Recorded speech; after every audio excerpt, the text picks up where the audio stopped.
sa totoo lang, nung panahon before my time, sa importation ng isda. And ayoko nang sabihin kasi meron din isang congressman na humingi sa akin ng maraming allocation at hindi ko pinagbigyan. Nako, ng isda. Sino yan? At ang pangalan nun, Saldico. Nako, yari. Alright. But very clear, no? Hindi. Alright? Anong very clear? Ang daming hiningi ng amo mong allocation sa isda, na importation ng isda, hindi nabigyan. Ang kapal ng mukha mo, ba't nandyan ka? Nako, dito ho sa isa na to, panigurado, wala na hong lusot etong si Saldico. Sabihin mo kasi sa amo mo, Terry Redon, umuwi na siya ng Pilipinas, hindi yung ikaw ang sinusubo niya sa gera.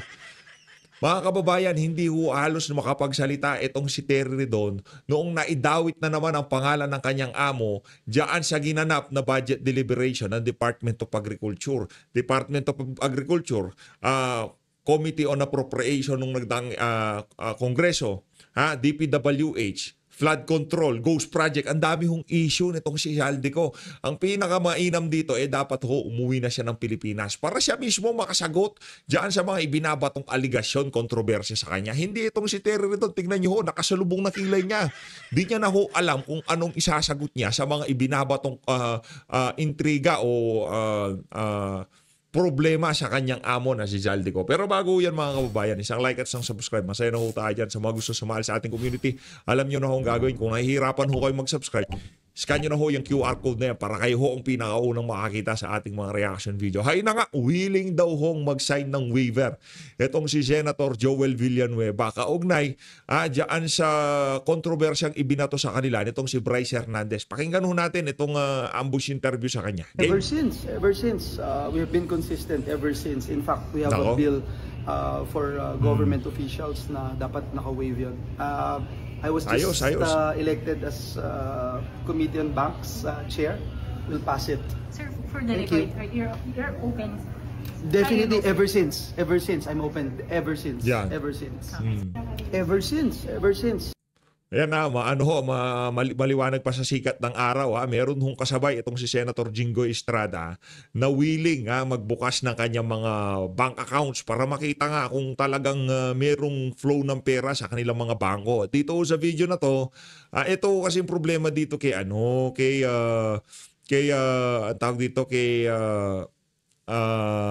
Soto. Nung hindi ho siya ang Senate President, ang galing ho niyang magsabi na dapat sumunod tayo sa rules.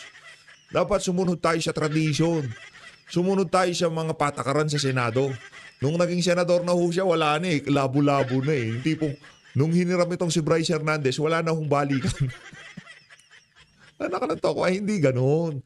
Kung pinipreach mo nung hindi ka Senate President na kailangan sumunod tayo sa rules, nung naging Senate President ka na, kung ano yung mga sinasabi mo, dapat sundan mo. Ito si Senator, ang ating Senate President, Alan Peter Cayetano. Game. Sunod yung batas at You're questioning si SB why he is allowed. I'm questioning bakit hindi nasusunod yung batas at yung rules ng Senate. I'm not questioning it personally. May mga tatayo. What I'm saying is that sinasagot ko lang yung tanong nyo na ano yung agenda namin. Kasi nga, ang lahat ng pag-uusapan dito, kahit anong bills, kahit anong solusyon, kahit anong problema, actually, ang main namin sana today is yung house arrest ni President Duterte kasi medyo urgent yon. Kaya lang nga, naunahan ng mga issue na to.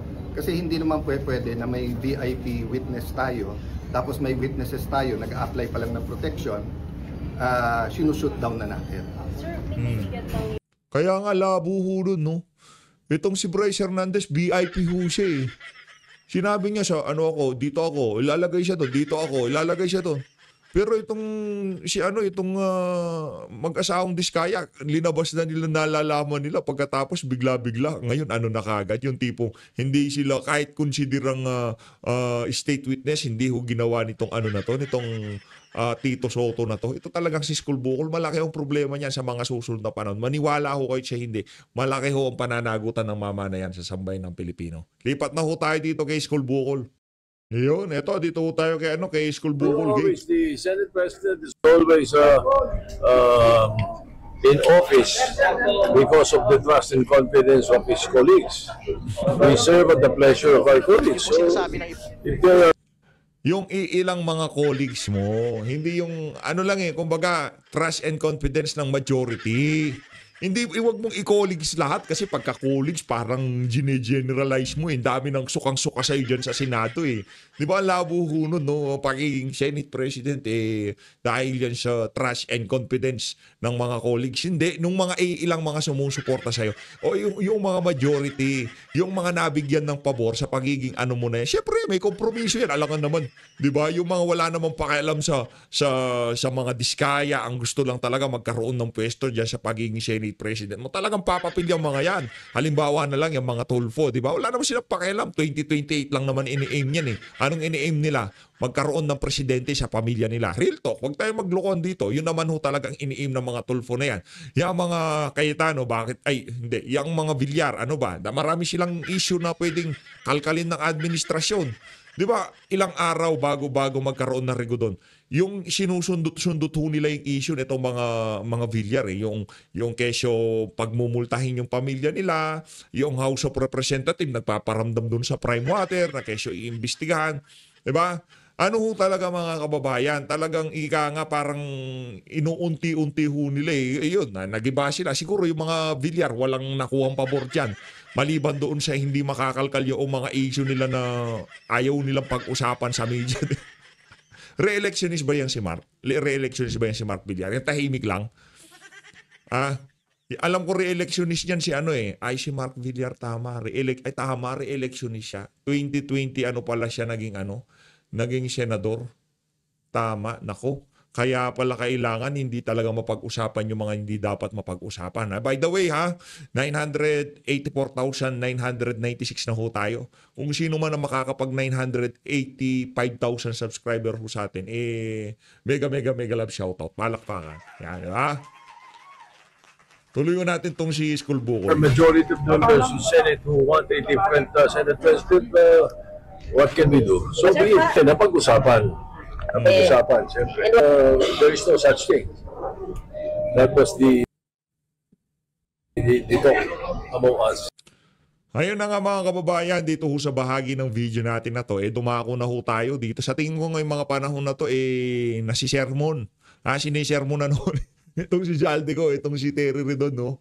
Hindi ko kasi niya napagtanggol dito sa hearing na to, dito sa budget deliberation na to ng Department of Agriculture. Nakananto ko, ibang klase ho itong si Elizalde ko. Ang dami ho niyang bagahe. Meron pagiging contractor niya, pagiging congressman niya, pagiging appropriation chairperson niya, dyan sa SunWest. Napakarami hong problema nitong mama na to. Sa tingin ho natin, ngayon pa lang sinasabi na natin mga kababayan, sa mga issue na to, isa ho yung si Jaldico sa most guilty. Yan naman ho kasi ang perks, di ba? Kaya lahat ng mga siraulo na gustong gumawa ng kabalbalan, ang priority ho na talaga nila, makaupo ho sila sa pwesto para yung tipong medyo untouchable ka, di ba? Tingnan nyo yung nangyari kay Elizalde ko. Nung medyo mainit-init na sitwasyon, wala nang maraming Cheche Burechet, lipad siya pa Amerika kasi bumababa daw blood pressure niya. Bumababa blood pressure o tumataas blood pressure? Kinakabahan ka na dahil nabubulgar na yung mga kabalbala mo dyan. Ay, alam naman natin, hindi naman gagawin ni Elizalde ko yun, na siya lang. Di ba? Ang nagpalipad sa kanya, yan si Martin Romualdez, wag kang uuwi dito, nakakanta ko, kakatayin kita. Ito, si Terry Redon, isa sa mga gumagapang ngayong mga panahon na to para mailis ang usapan. Mula dyan sa mga buhaya dyan sa House of Representatives, ay binalik ko doon sa mga senador dyan sa Senado. Politika yan Ngayon, kung pagka nagpakaano tayo, yung tipong pinaniwalaan natin lahat ng ifinifeed sa atin sa social media, malaki yung problema natin dyan. Kaya hindi ko lahat na naririnig at nakikita natin, sinasakyan ho natin yan. Kilatisin nyo ho, magagaling ho kayo dito sa PH Update. Alam ko yung mga kasama natin dito, hindi basta-basta mabobola, no? Alam na nilang basahin yung mga maniobra sa politika dito sa ating bansa. Kaya naman talagang ako, yung community natin dito, sobrang proud ho ako sa mga kasama natin dito sa PH Update. Lalo na pag nababasa ho natin yung mga argumento nila dyan sa comment section. Rekta ho tayo dito kay Terry Redon. Mga tao na despite importing galunggong last year, we had not been able to influence the towards making it lower. No, is it correct? Mr. Chair, basically last year, bumaba naman ng konti. We have the data to prove na bumaba naman ng konti, but not as much as we expected, but not as much as we want. So this year, ang plano natin is, kasi ang proseso ho kasi, Mr. Chair, is meron recommendation yung tinatawag na National Pharmacy, which is para sa Certificate of Necessity. Ang recommendation nga ng National Pharmacy, if I'm not mistaken, is only 25,000 tons ang import natin during off-season, which I really believe kulang. Ang request ko is 45,000 tons. So ang ginawa ko lang, to be on the safe side, dahil yan ang opinion ng mga groups, no, na stakeholders, I went in between 25 and 45, so naging 35, which nagdagdag pa ako na 3,000 dahil naubos na yung imported by mid of December. This year, so para hindi magkaroon ng magkakamali, ginawa ko ng 55,000 tons, kahit na 35,000 lang ang kanilang nirekomenda, para make sure na bumaba ito. So for the record po, Mr. Secretary, ano po yung percentage ng pagbaba nung drop po from after importation? Sinabi niyo medyo maliit lang ho yung impact eh. So is it like maybe 5% lang? So is that percentage drop an acceptable drop or unacceptable, Mr. It is an unacceptable. So okay, thank you for that response. And ngayon po, lalakihan niyo na po. Tama po ba? Yes, we will increase the volume and make sure na hindi i-hoard yung allocation nila. Kasi ang nangyayari din last year, even sa onions, na nabigyan ng allocation, tapos iniipit din nila yung pagdating eh. So ngayon, minomodify natin lahat na pag nagbigay ng allocation, mayroon tinatawag na must arrive date. Okay. Para lang buwan-buwan yung deficit ay mapuno or mas mahigit pa para bumaba. So, ngayon po pag-usapan natin, Mr. Secretary, paano po ba yung proseso of getting the allocations for importers? Paano po na-determine which importer will get this? Is there an equality in the allocation or is there like a prioritization? Dalawa yung ating binabas na CNI ngayon. One CNI is in 22,000 tons for mostly fish that are not caught in the Philippines or talagang kulang na kulang. Yan 22,000 tons niya, free for all yan. Anybody can avail. Walang listahan dumadaan sa opisina ko or whatever, no, na ni-review. Whoever applies, binibigyan lang ng parang 3 containers per application. Pag na-consume mo, tsaka ka mauling kumuha ulit. No? Yung sa CNI na 259 tinatawag na yun, FAO 259 system, ang 80% of the fish, 80% of the 55,000 is depende yan sa ilan ang nailand mo sa Pilipinas na huli mo at naibenta mo sa merkado. So it is performance-based. So yung 20% yan will be divided among the fish brokers or fish traders association. Okay, so equally. All right. So pag-usapan mo natin ngayon yung importation for September 2024 ng galunggong. Last year? Sorry, September 2024, yes. Meron pong listahan yan, di ba? Ng mga importers, tama po ba? Yes. Can you state for the record, sino po yung mga pinakamalalaking mga importers nito pong galunggong importation? I don't have the data with me right now. We'd like to get the list, actually, of the firms. We'll give you the list, Mr. Chair. So I can read it actually because I probably might have that list and you can basically just confirm it for me. Yeah, sure. All right. Sige po. I think from the records that I have, the top importer for galunggong of September 2024. But is it correct that there was an importation for galunggong around September? Last year, no. From what I understand, it's October. Oh, yun po. Pero to arrive November. Yes. So do you have the list po of the firms ba? Yeah, we should have the list, of course. Yeah, I mean, can you actually provide the list na lang po? Para I just provide tomorrow. I mean, can you give it now? No. I'm not sure if we have it. Sino po ba nagmamanage po niyan Bureau before? of Fisheries, sir. Sige, is before ready with that list of the top importers for we will provide because it's a long list. Yeah, but can you just confirm na lang po if this is the list of the firms is correct? Yeah. Sige. Top of mind, yes. Sige. The Davao Fishport Business Association. Is that correct? Is that part of that list? Hindi ko alam. Yung mga association. Association pala. Alright. Rel and Ren Fishing Corporation. Yes. Yes, Taga I think Jensen na yan. fishing company yan, if I recall. RBL Fishing Corporation. Yeah, Navotas-based Yeah. fishing company, yes. Newport Fishing Corporation. Yes, that's Navotas-based. Newport Complex Market 2 stall owners. I don't know that. Manor Fishing Corporation. Yeah, I'm familiar. May Manor Jumbo Fishing Corporation. It's a Yes. fishing company. JNA2 Commercial Ocean Fishing. Ayan, di ako sigurado. Irma Fishing and Trading Incorporated. Yan ang biggest galunggong fishing company, yes. Biggest Galunggong, Irma. Yes. Fortune Star Marine Resources Inc. Hindi ko alam yun. So, I don't get the, ano po, some fishing, okay, Trans-Pacific Journey Fishing Corporation. yes, that's a fishing company. So my question is, particularly you mentioned that Irma Fishing is the biggest galunggong importer, supposedly. Galunggong, no, fishing company. Galunggong Fishing Company. Yeah. But I have some information that Trans-Pacific Journey Fishing Corporation was the biggest importer for that round. Is that correct? Yes, because they are the biggest fishing company in terms of total volume of fish landed, not only galunggong. Kasi ang Trans-Pacific Journey is tuna and galunggong eh. Ang Irma is only galunggong. Mas maliit yung catch nila eh. So that would explain why they got the biggest allocation. Is that correct? It's not about galunggong. It's not species specific. It's about total volume of seafoods landed. All right. Can you state for the record who are the owners of this TPJ? The family of the Tiangcos. Mr. Chair. Nako, yan Congressman Toby Tiangco. Their family kasi ang kumpanya na yan was owned by their parents. Do you not find any conflict? Ayun naman pala eh. Papunta kay Congressman Toby. Ayun naman pala. Kaya pala nandyan ka. Buti na lang.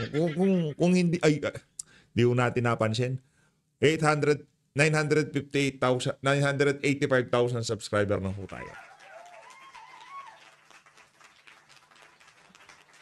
Diba? Kaya pala nandyan ka, Brad. Dahil kay Congressman Toby Tiangco. Anak ng toko, pambihira ka talaga.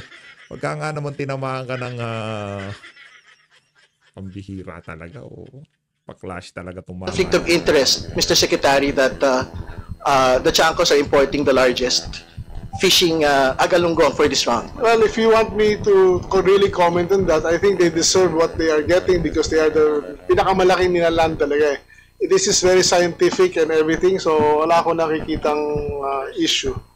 Well, I'm stating it for the record because Congressman Tiangco is actually a member of the Aquaculture and Fisheries Committee in the last Congress. Hindi ba? So you did not make conflicts of interest checks relating to this.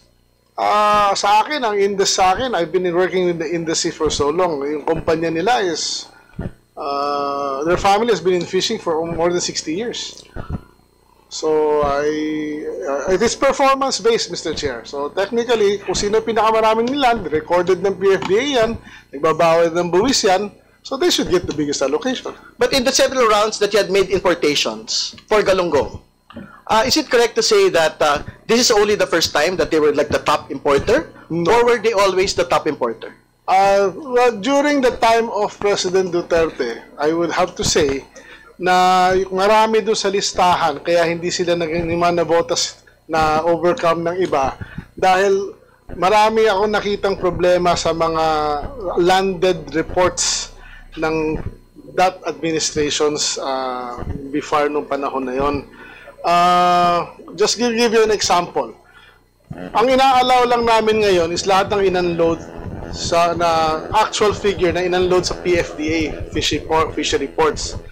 Nung previous administration, bago ako pumasok, they were allowing unloading in private ports na kung sino lang maglista-lista. At ang rami kong tinanggal na listahan dahil maraming kalokohan. Sa totoo lang, nung panahon before my time sa importation ng isda. And ayoko nang sabihin kasi meron din isang congressman na humingi sa akin ng maraming allocation at hindi ko pinagbigyan. Nako. Sino yan? Ng isda.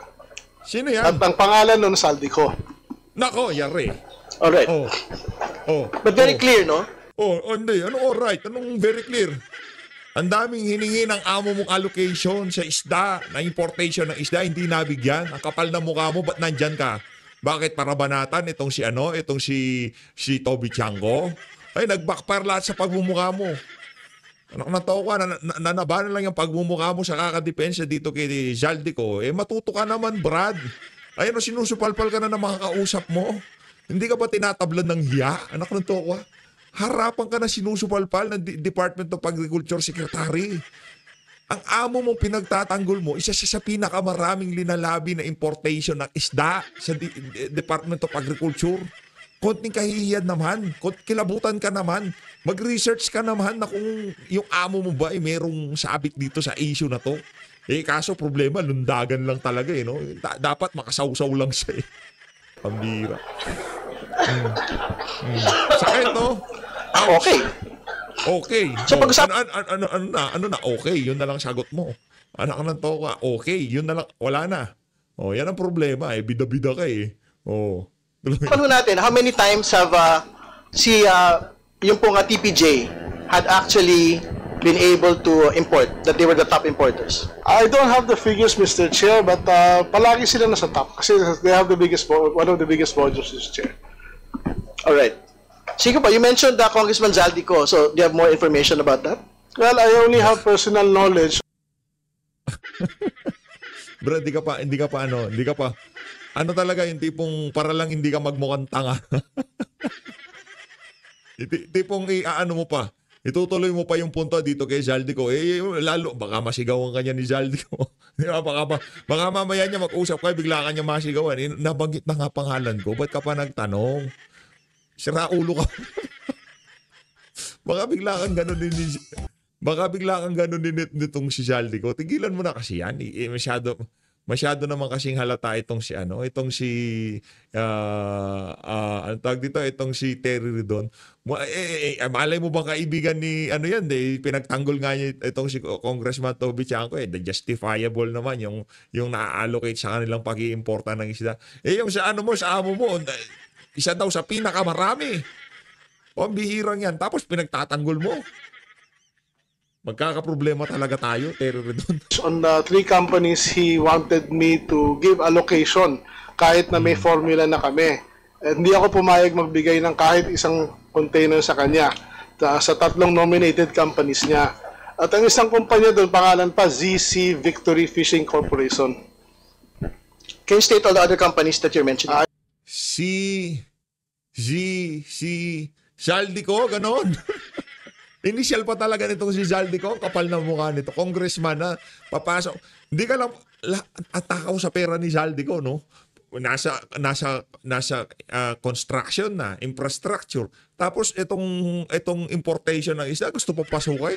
Ang lansa nitong mama na to. I don't remember as of the moment kasi biglaan itong mga natin. So ano po yung gusto niyo pong banggitin about that? Do you feel that there is a conflict of interest there? Hindi naman. Ang sinasabi ko lang, we were being forced at that time to give him 3,000 containers of fish, which I did not agree. Well, very important that you mentioned being forced. No? What do you mean by being forced, actually? Well, nag-aabogado ka na sa kanya, Brad. Yung mga ganyang klaseng litanya, Brad, pag-aabogado na yan. Tipong tinatanong mo na, paano ko pinuwersa? Nag-ano lang pala paano ka pinuwersa? Sige, ibaon mo pa sarili mo. Sige lang, Terry Ridon. Very good ka dyan sa ginagawa mo. Pilit na kami mag-issue ng import permit while we already have a formula. No, which, ito nga yung formula na lumabas and it is very clear na fair to sa scientifically, the data speaks for itself. At kaya kong tindigan to. But you have, did you actually issue it or no? Did you issue po the request? No. All right. No. Thank you. Thank you very much. Okay ka na?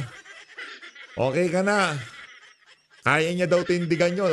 Kung kaya niyang tindigan, kung maangas yung amo mo, pauwiin mo siya ng Pilipinas, mag-usap silang dalaw nito si Taba Chingching, DA Secretary. Yan ang problema sa iyo, Terry Ridon Depensa ka ng depensa, nagmumukha ka ng tanga sa kakadepensa sa amo mo. Ang gawin mo, ang pinakamagandang gawin mo dito, Terry Ridon, pauwiin mo ng Pilipinas si Eddie Zaldico. Tapos usapan. Pero habang ganitong ginagawa mo, yung tipong walang humpay ang pagdepensa mo diyan sa House of Representatives sa kanya. Tapos ang daming mga tanong na na hindi nabibigyan ng kasagutan dahil nga naman wala siya dito, ikaw depensa ka ng depensa. 'Di ba? Ang gawin mo, pauwiin mo siya ng Pilipinas.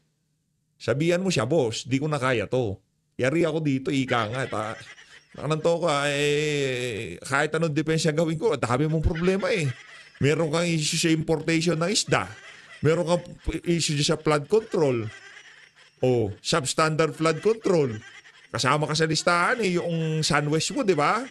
O, sa iyo yun eh. Ba't umalis ka ng Pilipinas kung wala ka naman palang problema kung nag-divest ka na, di ba?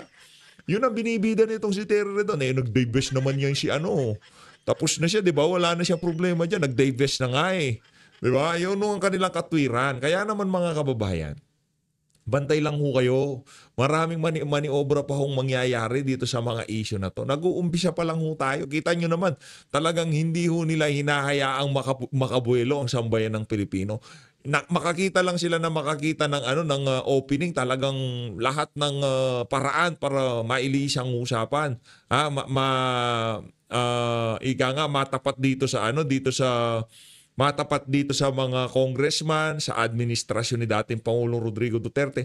Gagawin ho nila. Lahat ho ng pwedeng magagawa, gagawin ho nila para ika nga para mawala dito kay Martin Romualdez at dito kay Elizalde ang usapan. Pero ang bottom line dito, maliwanag pa sa sikat ng araw, kahit sinong tanongin ho natin na miron dito sa na to, yung mga kababayan nating nasa kalsada, nasa palengke, nasa karsada, isa lang ho nakikita nila eh. Ang most guilty ho talaga dito, walang iba kung hindi itong si Elizalde at itong si Martin Romualdez at itong si Marcos Jr. As always, maraming salamat ho sa pagsuporta sa PH Update. Mag-ingat ho kayo lahat. Mahal natin ng Pilipinas. Maraming salamat mga kababayan. Elizalde, uwi ka na. Ang dami nang nakakamiss dito sa Pilipinas. Ito si Tabat Hingching, di niya na malaman kung paano kanya ipagtatanggol, di ba? Hirap na ho talaga si Terry Redon.